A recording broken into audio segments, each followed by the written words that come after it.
Efek yang mendalam. Bab 58. Mata Raihan tiba-tiba melotot. Termometer menunjukkan 39 derajat. Dia berbalik dan bingung. Nampak dua bulatan merah di wajah Yuki. Raihan pun menelan kembali semua celaannya ke dalam perutnya.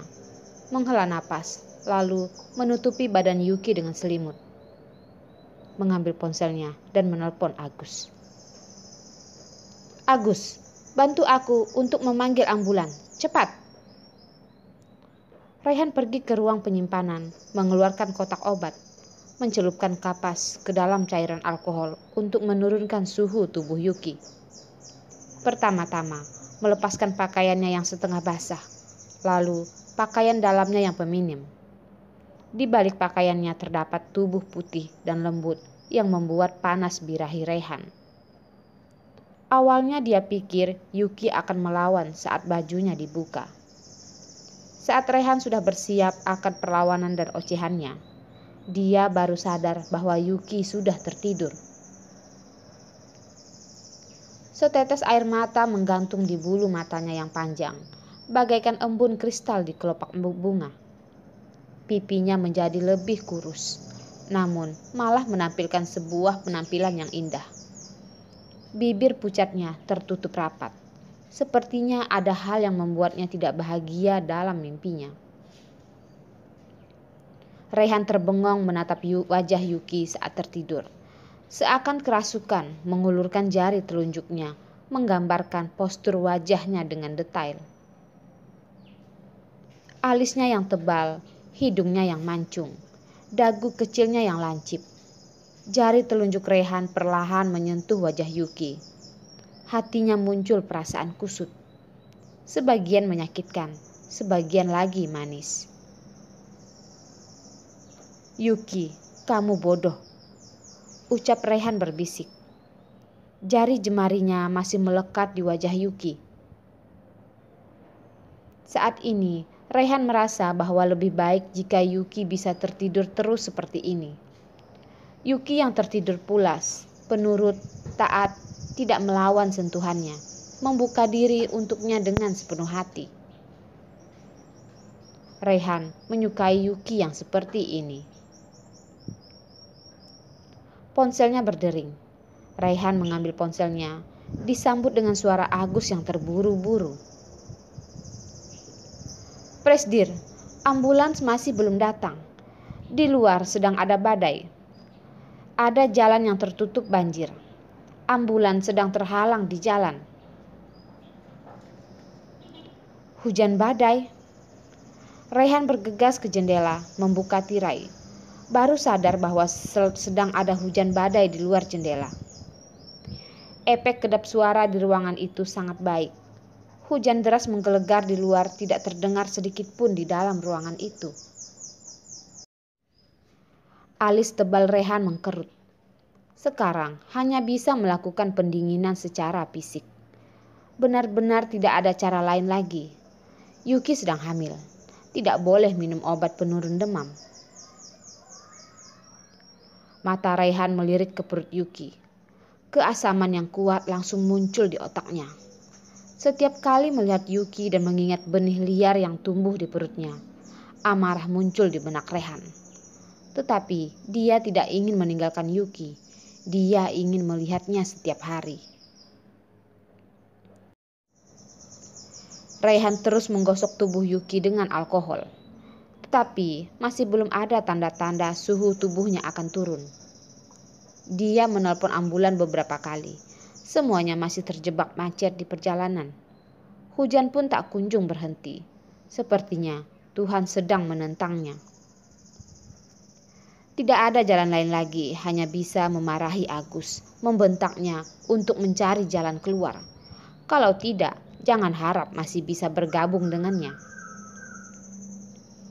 Raihan tidak pernah segugup ini. Dia menggendong Yuki di tubuhnya, memeluknya dengan erat. Di hatinya muncul kehampaan. Semakin lama semakin besar. Di dalamnya terdapat kepanikan dan ketakutan. Dia tahu bahwa demam tinggi yang terlalu lama dapat merusak otak. Apabila wanita hamil yang demam akan memiliki efek yang fatal pada janinnya. Di detik ini, dia tidak lagi terlalu membenci janin yang ada di dalam perut Yuki. Bagaimanapun juga, itu adalah anak Yuki. Tidak peduli siapa ayahnya. Di tubuhnya masih mengalir separuh darah Yuki. Melukai wajahnya. Bab 59. Syukurlah, akhirnya ambulan datang juga. Agus basah kuyup sembari mengajak dokter pertolongan pertama datang. Dia tidak pernah melihat Raihan segugup ini.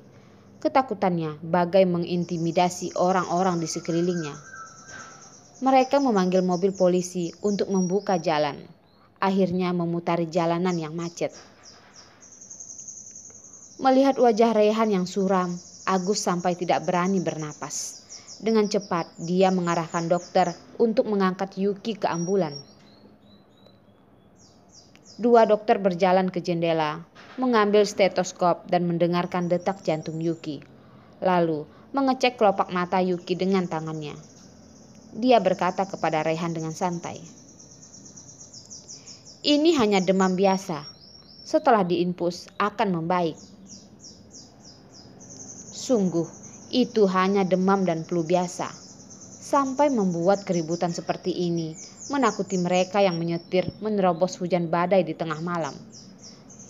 Dokter mengeluh dalam hatinya, lalu bersiap untuk mengangkat Yuki. "Berhenti!" seru Raihan berjalan ke tempat tidur dan menghentikan lengan dokter dengan tubuhnya. "Jangan sentuh dia. Biar aku saja," ujar Raihan dengan dingin. "Tidak apa-apa, ini hanyalah demam biasa. Tidak perlu takut seperti ini." Dokter salah mengerti maksud Raihan, seakan tidak setuju dengan sikapnya yang berlebihan. Alis Raihan langsung mengkerut, lalu menarik kerah baju dokter itu dan berkata dengan suara rendah sambil menahan amarah. "Tidak apa-apa. Demam hingga 39 derajat, masih bilang tidak apa-apa. Kalau terjadi sesuatu terhadapnya, aku akan membuatmu mati dengan tragis." Dokter pernah mendengar kekuatan dari grup Realtek. Mendengar Raihan berkata demikian, keringat dingin pun keluar membasahi tubuhnya. Lalu berjanji sambil mengangguk. "Baik, baik, kami akan menyembuhkan nona ini. Harap Presdir tenang dulu." Sambil menjawab, dokter sambil memandang Yuki. Sosok yang seperti gadis pada umumnya, hanya sekedar seorang gadis lembut dan cantik. Mengapa bisa membuat Presdir Raihan yang terkenal menjadi seperti ini? Cita rasa orang kaya memang benar-benar aneh. Mungkin pertengkaran dua orang tadi telah membangunkan Yuki. Dia membuka matanya yang berkabut, melihat sekelompok orang mengitarinya di sekeliling tempat tidur. Jubah putih. Dia mengenali jubah putih itu. Dokter. Bagaimana mungkin ada dokter datang ke rumah? Apakah Raihan berniat untuk diam-diam mengeluarkan anak di dalam perutnya? Demamnya seakan membakar pikirannya yang bingung. Melupakan dirinya sedang demam, hanya berpikir bahwa dia harus melindungi janin di dalam perutnya. Raihan mengulurkan tangan dan mengangkat Yuki dari tempat tidur. "Yuki, kita pergi ke dokter. Kamu tahan sebentar ya." "Tidak, tidak. Aku tidak mau pergi ke rumah sakit. Tidak mau. Ini adalah anakku. Tidak ada yang boleh menyentuhnya." Demam membuat Yuki sedikit tidak sadarkan diri. Tetapi kekuatannya meledak saat ini. Dia berjuang mati-matian di pelukan Raihan. Raihan tidak berani mengeluarkan tenaganya. Takut melukai Yuki. Hanya bisa menenangkannya saja. "Kamu sedang sakit. Harus pergi ke rumah sakit untuk diperiksa. Setelah kamu sembuh, Aku akan membawamu bermain ke luar negeri. Menurut ya. Yuki tidak mendengar jelas perkataan Raihan. Dia terus memberontak. Kekuatan seorang ibu membuatnya liar bagaikan serigala. Raihan merasa tidak tahan lagi. Hanya bisa segera membawanya ke ambulan. Yuki melihat ambulan yang terparkir di halaman. Semakin yakin bahwa Raihan ingin membawanya ke rumah sakit untuk mengeluarkan janin di perutnya. Dia pun menggunakan semua kekuatannya, merenggangkan kukunya, lalu mencakar wajah Raihan dengan liar. Seret, sepertinya terdengar suara kuku tajam yang menggaruk daging. Di wajah Raihan bertambah satu bekas luka yang dalam. Agus yang berada di sebelahnya kaget pucat. Sampai-sampai perlengkapan untuk menginap di rumah sakit yang dia pegang jatuh ke tanah. Matanya melotot besar. Lebih besar dari lonceng kuningan, menatap Raihan dan Yuki. Yuki benar-benar habis kali ini. Siapakah Raihan ini? Tak apa jika Yuki melawannya, tetapi menggoreskan luka di wajahnya. Raihan sangat memperhatikan wajahnya itu. Kalau sudah begini, bagaimana dia pergi dengan bekas luka di wajahnya? Yuki, habislah kamu kali ini. Satu mayat, dua nyawa. Agus mengumpat di dalam hati.